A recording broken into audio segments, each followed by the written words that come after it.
Shalom jemaat gereja Kolkata Tabernakel yang kasih oleh Tuhan Yesus. Puji Tuhan kalau kita masih boleh berjumpa kembali dalam acara doa puasa di hari Selasa ini ya saudara. Nah saudara, pada saat ini saya akan mengajak saudara semua sekalian untuk merenungkan sebagian dari firman Tuhan. Tapi sebelum kita merenungkan sebagian dari firman Tuhan, mari kita berdoa bersama-sama. Bapa dalam surga, Allah yang Maha Kasih, sungguh kami sangat mengucap syukur karena Engkau sudah mengumpulkan kami Tuhan pada hari Selasa malam ini untuk kembali merenungkan sebagian dari firman-Mu dan berdoa bersama-sama. Kiranya Tuhan, apa yang menjadi pesan firman Tuhan pada malam hari ini dapat tersampaikan dengan baik oleh hamba-Mu, dan kami semua akan menerima firman Tuhan dengan hati yang ingin belajar firman Tuhan, dengan telinga seorang murid, sehingga kami mau untuk mengerti dan menerapkan firman Tuhan itu dalam kehidupan kami sehari-hari. Terpujilah nama Tuhan Yesus. Dalam nama Yesus, haleluya. Amin. Baik saudara-saudara, pada kesempatan yang lalu saya sudah memaparkan kepada saudara-saudara semua berkaitan dengan kenapa sih kesannya orang fasik itu kok sepertinya diuntungkan. Kenapa sih kita tuh orang Kristen, orang yang percaya kepada Tuhan Yesus, orang yang memiliki kepercayaan, tidak sekaya raya orang-orang fasik, tidak sekaya raya orang-orang yang lain, tidak sepintar ahli-ahli ilmu pengetahuan dan semuanya yang mereka memang tidak mau mencari kebenaran Allah. Kenapa mereka sebenarnya lebih berhasil? Waktu itu saya sudah memaparkan itu kepada saudara-saudara sekalian. Pada kesempatan sekali ini, saya akan memaparkan betapa untungnya kita menjadi orang-orang benar. Kita menjadi orang-orang benar itu karena kita percaya kepada Tuhan Yesus, dan kita dibenarkan karena kita percaya akan pengorbanannya di kayu salib. Kita percaya akan pengampunan dosa yang Ia berikan kepada kita. Maka dari itu kita dibenarkan dari kekelaman dosa. Nah, inilah beberapa keuntungan menjadi orang benar. Sebenarnya banyak sekali keuntungan menjadi orang benar ya saudara. Tapi saya di sini akan mengambilnya dari Mazmur 34 ayat 20 sampai dengan ayat yang ke-23.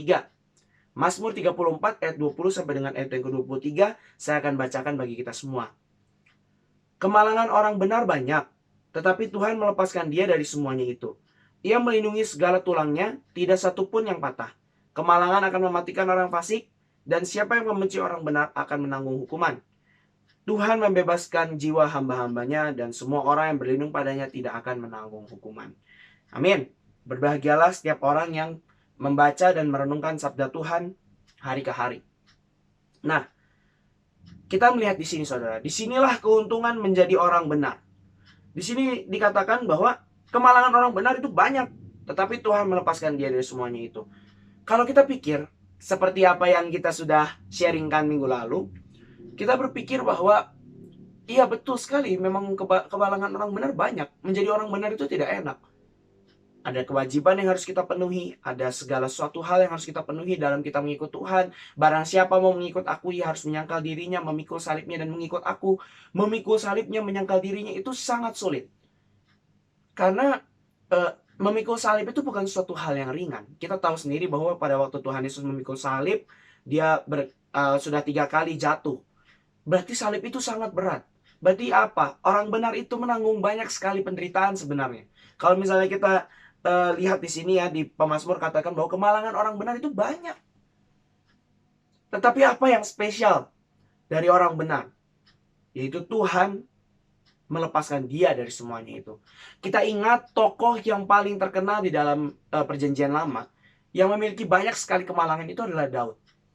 Dari sejak masa mudanya ia sudah diremehkan, ia sudah hanya mengembalakan domba beberapa ekor, dia sudah hanya menjadi tukang antar ke medan perang tapi tidak bisa berperang. Terus kemudian waktu dia sudah menjadi pahlawan yang gagah perkasa, Tuhan melepaskan dia dari tangan Goliat, ya kan? Goliat kalah di tangannya dia. Saul, raja Israel sendiri mengejar dia untuk membunuhnya. Ia harus lari ke sana ke sini. Banyak sekali kemalangan yang ia terima. Tetapi lihat Tuhan melepaskan dia. Bagaimana caranya Tuhan melepaskan dia? Sudah 2 kali Saul berada di posisi di mana Daud bisa membunuh Saul dengan mudah. Tetapi Daud tidak melakukan hal itu. Kemudian pada masa tuanya, anak-anaknya memberontak terhadap dia karena dosa yang ia lakukan sendiri, yaitu ia mengambil Batsheba sebagai istrinya, padahal Batsheba itu adalah istri Uria. karena dosanya dia sendiri, maka dia mengalami semacam pengejaran terus-menerus ya oleh anak-anaknya. Pedang tidak akan luput dari keluarganya. Banyak sekali kemalangan yang diterima oleh Daud. Tetapi kita lihat bahwa Daud itu dilepaskan oleh Tuhan dari kemalangan-kemalangan itu. Demikian juga dengan kita, saudara-saudara semua.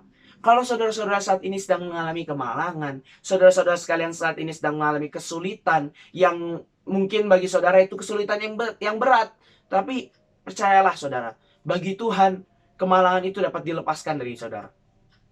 Mungkin saudara mengalami banyak kemalangan, tapi penjagaan Tuhan selalu senantiasa menaungi saudara-saudara semua. Itulah keuntungan yang pertama, yaitu dibebaskan dari banyak kemalangan. Kemudian keuntungan apa lagi yang kita dapat? Yaitu di ayat yang ke-21. Ia melindungi segala tulangnya, tidak satupun yang patah. Artinya apa? Artinya kita dilindungi dari segala macam sakit penyakit. Dilindungi dari segala macam bahaya. Kalau saudara-saudara mungkin pernah ya waktu kecil naik pohon misalnya, saya tidak pernah sih saudara, tapi saya mendengar beberapa teman saya pernah bercerita bahwa wah ini saya dijahit ini. Wah kenapa kamu bisa dijahit? Iya soalnya saya jatuh dari pohon gitu misalnya. Atau mungkin ada lagi teman saya yang kayak di kakinya tuh ada jahitan. Kemudian saya bertanya itu kenapa? Oh saya kecelakaan dari motor. Jadi mengalami kecelakaan, mengalami penyakit gitu. Nah di sini tuh artinya dilindungi dari berbagai macam penyakit. Ini sangat penting ya. Ini adalah sebuah keuntungan yang sangat luar biasa menurut saya. Bahwa pada zaman ini terutama, pada masa-masa COVID-19 seperti ini, kita dilindungi dari segala macam sakit penyakit. Mungkin memang yang kita doakan adalah kita meminta pertolongan Tuhan. Kita meminta perlindungan Tuhan atas kesehatan kita. Maka kita akan dilindungi dari berbagai macam sakit penyakit. Di sini tertulis ia melindungi segala tulangnya, tidak satupun yang patah. Luar biasa saudara. Tidak satupun tulang kita yang akan patah. Tidak satupun kita yang akan mengalami kecelakaan. Karena Tuhan selalu berada dekat kita. Karena kita adalah orang-orang yang sudah dibenarkan oleh darah firman, darah Kristus. Dan keuntungan apa lagi yang kita dapatkan sebagai orang benar? Keuntungan yang ketiga, kemalangan akan mematikan orang fasik. Nah, ini berkaitan dengan ayat tadi, ayat 20 tentang kemalangan. Kalau kita dibebaskan dari kemalangan, sedangkan kalau kemalangan bagi orang fasik itu mematikan mereka.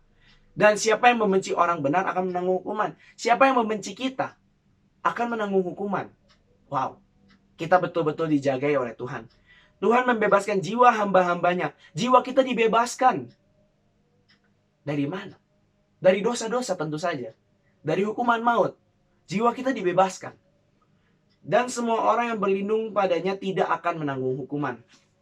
Kita lihat bahwa tadi, dan siapa yang membenci orang benar akan menanggung hukuman. Sedangkan bagi yang berlindung kepada Tuhan, itu tidak akan menanggung hukuman. Berarti kita tuh betul-betul dijadikan sebagai prioritas. Kalau orang fasik dijadikan sebagai bual-bualan ya. Kalau misalnya kita lihat dari ayat ini bahwa kemalangan akan mematikan orang fasik. Dijadikan bual-bualan. Tetapi lihat orang benar. Orang benar membebaskan jiwa hamba-hambanya. Dan semua orang yang berlindung pada Tuhan tidak akan menanggung hukuman. Begitu luar biasa keuntungan yang kita dapatkan sebagai orang-orang benar. Mungkin keuntungan yang kita dapatkan mungkin tidak seberapa. Di dunia ini mungkin duit kita tetap pas-pasan. Di dunia ini mungkin penghasilan kita tetap pas-pasan. Tetapi di dalam Tuhan kita menjadi kuat, kita menjadi dilindungi, kita menjadi terhindar dari penyakit. Banyak sekali berkat Tuhan yang bisa kita dapatkan kalau kita mempertahankan identitas kita sebagai orang benar. Jadi jangan pernah saudara, kalau saudara mungkin ada di suatu saat disuruh menyangkal atau suatu saat disuruh meninggalkan iman kepercayaan saudara, jangan pernah lepaskan iman itu. Karena iman itu membuat kita menjadi orang-orang benar. Dengan keuntungan-keuntungan yang seperti ini. Berarti enak sekali dong ya kita sebagai orang benar ya. Kita tinggal nyantai-nyantai. Kita tidak usah melakukan apa-apa. Oh, tunggu dulu. Sebagai seorang benar, untuk mendapatkan keuntungan-keuntungan itu, ada syaratnya. Ada caranya. Banyak sih keuntungannya banyak. Kayak kalau kita mengikuti segala sesuatu kan, misalnya kayak eh, menabung atau misalnya kita menginvestasi gitu, keuntungannya banyak, tetapi harga yang dibayar juga cukup banyak gitu. Apa kita harus memiliki keberanian untuk kita investasi, apalagi kalau kita main saham, kita harus beli saham. Dan wah, itu apa namanya, keuntungannya bisa berlipat kali ganda, bisa banyak sekali, tapi kan ada syaratnya di awal. Apa syarat kita untuk kita bisa mendapatkan keuntungan? Kita memang sudah dibenarkan, kita sudah memang disucikan, status kita sudah berubah di hadapan Allah. Tetapi ada syarat yang penting sekali untuk kita bisa mendapatkan keuntungan-keuntungan itu. Nah, kalau kita membacanya di dalam Mazmur 34 ayat 16 dan 18. Mazmur 34 ayat 16 dan 18. Maka mata Tuhan tertuju kepada orang-orang benar dan telinganya kepada teriak mereka minta tolong. Apabila orang-orang benar itu berseru-seru, maka Tuhan mendengar dan melepaskan mereka dari segala kesesakan. Nah, inilah kuncinya. Untuk mendapatkan keuntungan-keuntungan yang tadi saya sudah paparkan di awal, kita harus berseru-seru kepada Tuhan. Artinya apa? Kita harus berdoa. Kita harus berdoa kepada Tuhan, meminta apa yang menjadi bagian milik kita. Kalau misalnya saudara-saudara mungkin ingin berpergian ke luar kota, saudara-saudara harus berdoa kepada Tuhan. Sebagai seorang yang sudah dibenarkan, saudara-saudara bisa berdoa kepada Tuhan dengan cara saudara-saudara sendiri. Berdoalah kepada Tuhan, meminta perlindungan. Maka disitulah Tuhan akan mendengar seruan orang-orang benar. Maka barulah Tuhan memberikan perlindungan. Kalau saudara-saudara misalnya mengalami sakit penyakit, ada saudara-saudara yang misalnya anak saudara atau mungkin sanak saudara-saudara gitu ya, mengalami sakit.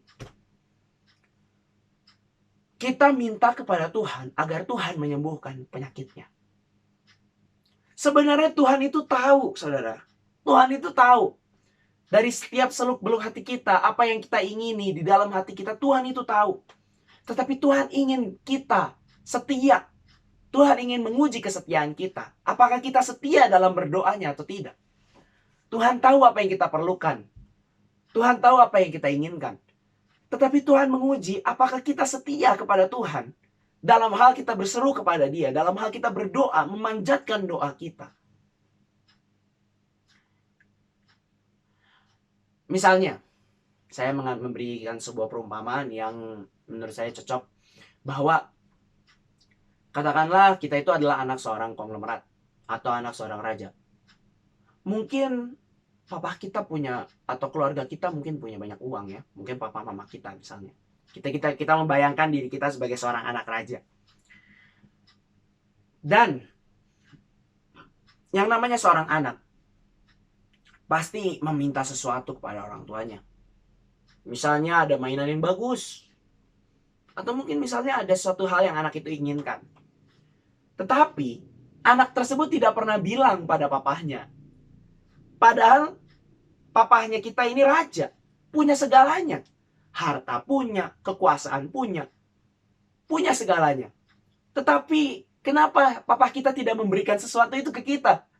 Karena kita tidak berkata kepada papah kita, "Pah, saya ingin mainan yang ini. Mah, saya ingin barang yang ini." Kita tidak berbicara kepada kedua orang tua kita. Kapan kedua orang tua kita mau mengerti apa yang kita sukai? Seperti itu contohnya. Kenapa kita harus berseru kepada Tuhan? Padahal status kita adalah orang-orang yang sudah dibenarkan di dalam Tuhan. Tuhan ingin menguji kesetiaan kita dalam kita berdoa, berseru-seru kepada Tuhan. Lalu bagaimana caranya berseru-seru itu? Kita akan baca dalam Roma 8 ayat yang ke-26. Roma 8 ayat yang ke-26. Demikian juga Roh membantu kita dalam kelemahan kita. Sebab kita tidak tahu bagaimana sebenarnya harus berdoa. Tetapi Roh sendiri berdoa untuk kita kepada Allah dengan keluhan-keluhan yang tidak terucapkan. Nah, karena kita semua di sini adalah orang-orang yang sudah mengikuti pencurahan Roh Kudus. Kalau misalnya saudara-saudara belum melihat ibadah pencurahan Roh Kudus GKT, saudara-saudara dapat mengeceknya di channel Gereja Keluarga Tabernakel, silahkan dicari. Ibadah pencurahan Roh Kudus itu penting. Salah satu fungsi Roh Kudus yaitu mengajarkan kita bagaimana caranya kita berseru-seru kepada Tuhan, bagaimana caranya kita berdoa kepada Tuhan. Saya akan mendalami bagian ini dalam pertemuan yang mendatang, yaitu saya akan mendalami ayat ini, karena hal ini penting sekali untuk dibahas. Tetapi kesimpulannya pada saat ini yang pasti adalah berdoalah kepada Tuhan sebagai orang-orang benar yang mendapatkan keuntungan-keuntungan yang banyak tadi. Kita harus selalu berdoa kepada Yang Maha Kuasa, berseru kepada Tuhan. Karena Tuhan Yesuslah yang dapat mengabulkan segala permintaan kita. Mintalah maka akan diberikan kepadamu. Carilah maka kamu akan mendapat. Ketuklah maka pintu akan dibukakan bagimu. Di sinilah letak ketekunan kita. Selalu panjatkan doa kepada Tuhan. Jangan pernah bolos berdoa. Karena kalau kita bolos berdoa, Tuhan tidak memberi apa yang kita mau. Padahal Tuhan tahu kebutuhan kita. Tetapi Tuhan mau mengecek hati kita. Apakah kita sungguh-sungguh datang kepada Tuhan, berseru kepada Tuhan atau tidak. Tentunya dengan pertolongan Roh Kudus yang sudah saudara-saudara terima. Saya percaya kita semua di sini sudah menerima Roh Kudus. Nah, tapi tentang Roh Kudus ini akan saya bahas di pertemuan yang mendatang. Untuk saat ini, marilah kita sama-sama berdoa. Meminta kepada Tuhan apa yang saudara-saudara inginkan sebagai orang-orang benar. Kita minta kepadanya. Katakanlah pergumulan saudara. Saya persilahkan.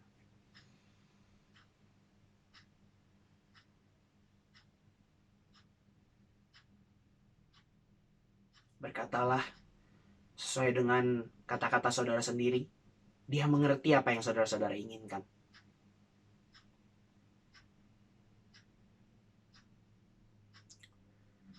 Tuhan Bapa dalam surga, Engkau sudah mendengar doa dari para pemirsa yang menonton, dari para jemaat Tuhan yang meminta kepada Engkau mengenai pergumulan-pergumulan mereka. Tuhan, kami ini adalah orang-orang yang sudah dibenarkan oleh darah Tuhan Yesus. Kami mau untuk mengikuti Engkau. Maka dari itu kami meminta pertolongan, kami meminta kesembuhan, kami meminta perlindungan. Kami meminta segalanya kepadamu ya Bapa. Karena kami percaya bahwa orang benar yang berlindung di bawah naungan-Mu tidak akan mengalami penghukuman. Tidak akan mengalami sakit penyakit. Bahkan dari semua kemalangan kami diluputkan. Kami begitu sangat bersyukur menjadi orang benar Tuhan. Tidak pernah kami sesali dalam hal kami mengikuti Tuhan. Kami tidak pernah menyesali suatu hal dalam kami menjadi orang benar. Hamba-Mu sudah selesai berkata-kata pada saat hari ini ya Bapa. Kiranya firman Tuhan ini dapat terus kami renungkan dan kami praktekkan dalam setiap kehidupan kami Bapa. Terpujilah nama-Mu Tuhan Yesus Kristus, terpujilah. Biar di dalam nama Tuhan Yesus kami sudah berdoa dan mengucap syukur. Haleluya. Amin. Puji Tuhan, kita bertemu lagi di kesempatan mendatang. Tuhan Yesus memberkati.